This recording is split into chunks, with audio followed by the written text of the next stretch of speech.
So finally, Operation Underground has dropped in Battlefield 5, and this is a map I've been looking forward to for a long time.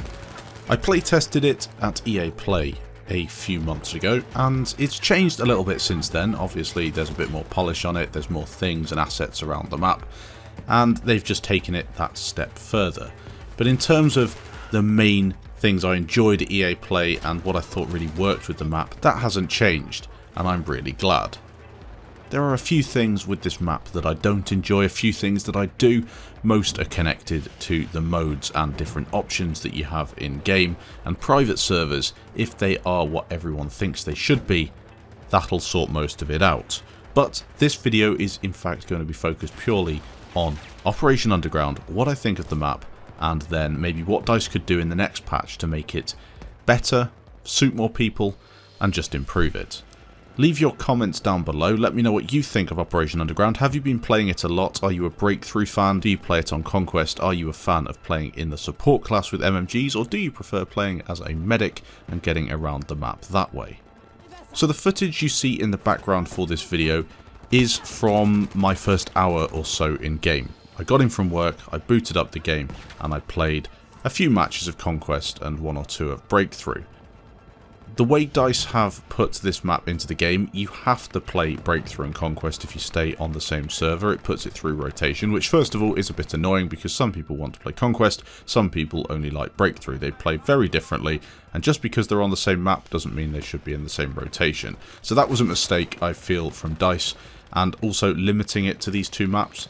That is something they should definitely look at as well, because I think that Operation Underground could really do a very nice job on Frontlines or Rush. It would almost be built for that sort of a mode.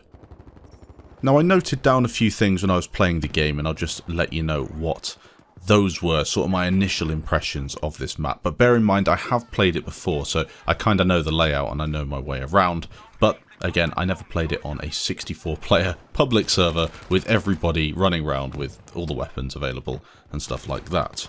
So first off, MMGs were obviously an issue. I knew they would be, only as much as they are on other maps, but if you look at the scoreboard on any Operation Underground server you're playing on, I'd say at least 50% of each team are playing in the support class, most of which are running MMGs, camping and blasting people down corridors. It's the perfect map for MMG users. People are complaining about it on Twitter and Reddit, but what are you going to do? Until DICE give us the opportunity to alter that, it will always be that way.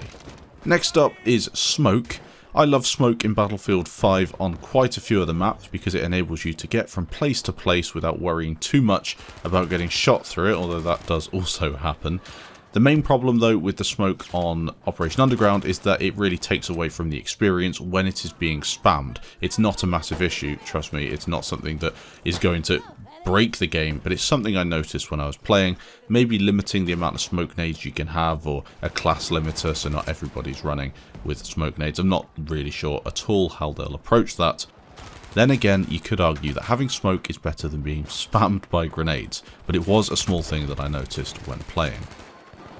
The performance on this map, wow, that is really disappointing. I have to say that my PC is quite strong, so I didn't really notice a massive drop that made the game unplayable. There was definitely a change for the worse. It wasn't as good as any of the other maps I've played on in terms of the FPS I was getting, but it was still perfectly playable for me.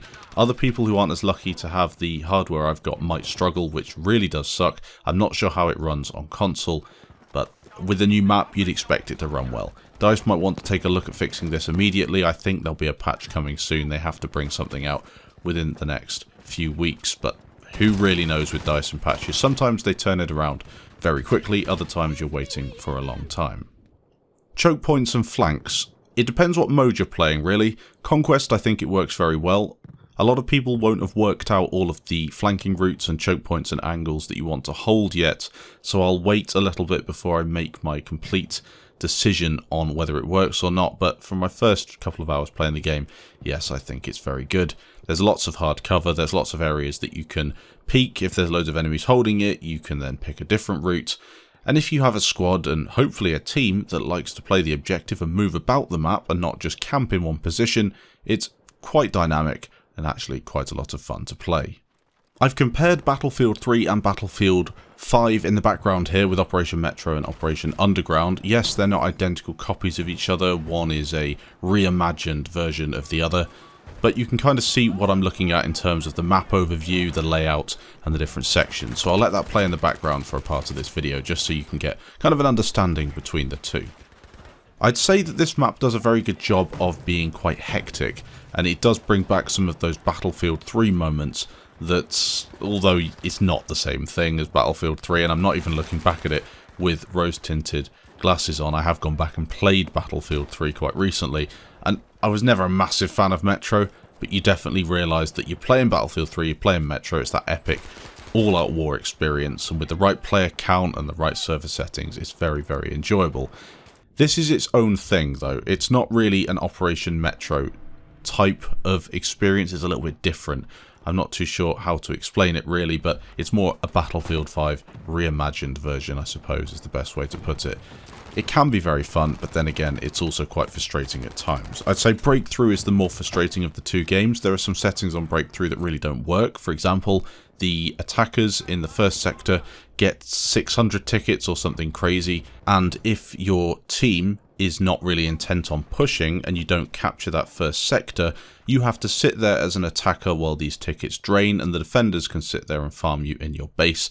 A bit of gameplay in the background showcases how bad that can be. I was there for 40 minutes or so in a game. It might not have been that long, but it was quite a decent amount of time just farming people in their base, and whilst a few tried to flank and get on the flag, it's really not that difficult to defend. That brings me on to balance. DICE need to do something about balance in Battlefield 5, not only for this map, but in general. It really sucks that the balance can dictate whether a game is going to be fun or not, and if you're a better player, you often get lumped with the worst players, and if you're a player that's not that great, sometimes you get lumped with other players that aren't that great on a team that doesn't really want to play the objective or take part, to be honest. They'd rather just camp at the edge of the map in their base. It's no fun for anybody, so some serious balance is needed in Battlefield 5. That'll probably come with private servers, but who knows really what DICE have in store when it comes to those. Now, Operation Underground is, as far as I'm aware, based in Hamburg. I thought it was going to be in Austria and Vienna, but by looking at some of these things, namely the yellow bricks in the metro and some of the posters you've got on the wall and the buildings, it's quite a generic German metro. You'll have to correct me if I'm wrong, because I really don't know much about this sort of stuff, but any Germans who've lived near a metro, or maybe anyone in Hamburg, could say whether this is exactly that. I think it might be based there, though, and I feel as if it has a much better World War II feeling about it, especially with the red banners you get. Although they're not swastikas, you can't really have those in video games for whatever reason these days. It does feel much more World War II than some of the other Battlefield 5 maps, so for that I'm very pleased. There are some epic flanks that you can find on this map. If you haven't already found this one, it's a pretty decent flank underneath the water here. You have to take a breath, or at least I thought you did. My squad mates seem to make it through okay, though. You flank under the water, come up the other side, and I'm sure that somebody has an epic flank with that already. A really nice touch, I feel, from DICE, dropping back to what we've seen in previous Battlefield games with flanking routes, but its own little take on it. I think it's quite cool.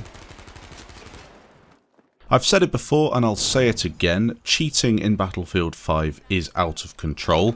I don't think there should be any cheaters in the game, or if they are cheating, they should be banned from the server, or at least kicked from the server pretty quickly. I'm not talking about the people who might be cheating, or good players that get accused of cheating. I'm talking about the guys that are 50 for 1 within 10 seconds of the game starting. The obvious aimbotters. They're hip firing with MG34s, like the clip in the background. He's cheating. There's no doubt about it. These guys are ruining the experience. They empty servers, they don't get banned for a while, and to be honest, if DICE don't have the auto anti-cheat that many other games do, they can't be expected to patrol servers and kick them themselves. That's why they need private servers with active admins that can kick these people, report them through the right channels, and get their accounts banned. This has to happen before the Pacific comes out. You'll see an influx of cheaters with Operation Underground, no doubt, but you wait until the Pacific comes out. It'll be crazy. They'll come flooding back in. And if you play on Asian servers, well, I really do feel sorry for you, because as expected, it's probably going to get a lot worse over there before it gets better. It's a major issue in Battlefield, and I do keep going back to it in virtually every single video, and that's because I encounter cheaters when recording the footage for that video, so it kind of reminds me that it's such a big issue. So let me know what you think of Operation Underground in the comments below. I'm sure some of you will have already left comments. I'm giving it a 7 out of 10. Is it as good as any other Battlefield Operation Metro maps I've played on BF3 or 4? Maybe not, but it certainly does have its merits. It's a fun map, and with private games, I'm sure it'll be even better. Thanks for watching, and I'll catch you in the next video.